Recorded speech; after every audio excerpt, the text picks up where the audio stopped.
Welcome back to the 20th century. In this ever more digital world where every megabit counts in the need for speed, beautiful bucolic Maine is slow. Internet service here is among the slowest in the nation, with download speeds just 40% of what's available in other cities. James Sparaga is trying to build a high-tech, state-of-the-art dental practice in Machias.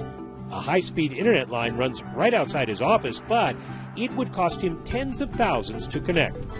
Rural areas are always left out in the cold, and we're kind of used to that. But the fact is that it's a place to grow, and we can't grow without connectivity. Suppose you want to download this story. In New York, with download speeds near 150 megabits per second, you could have the whole video in less than 8 seconds. In Maine, download speeds are closer to 9 megabits per second. So if you're watching in Maine, go ahead and wait for it to load. I'll catch up. But readily available broadband is more than an issue of convenience. Studies directly link new business growth to faster internet speeds. So it comes as no surprise, Maine's economy ranks among the nation's slowest. Forbes magazine rated Maine the worst in the nation to do business the past 4 consecutive years. Maine's big problem? A small, dispersed rural population and a lack of investment from the private sector.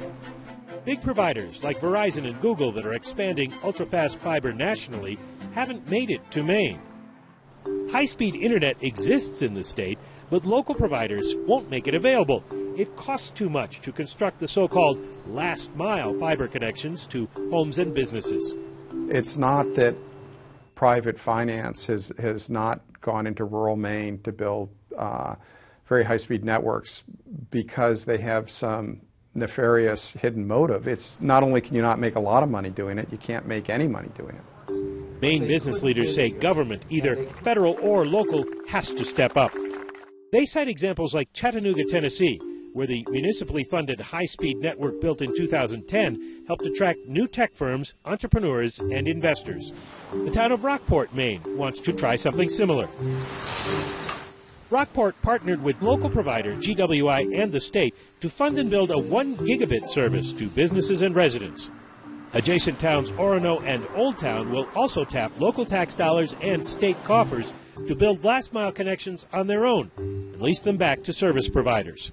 We hope that the marketplace would do it if they could do it. They likely will not do it on their own. They won't take that risk, and yet it's essential to our growth and development. Rockport and Orono Old Town are small-scale efforts, but the hope is that as broadband access expands, so will Maine's economy.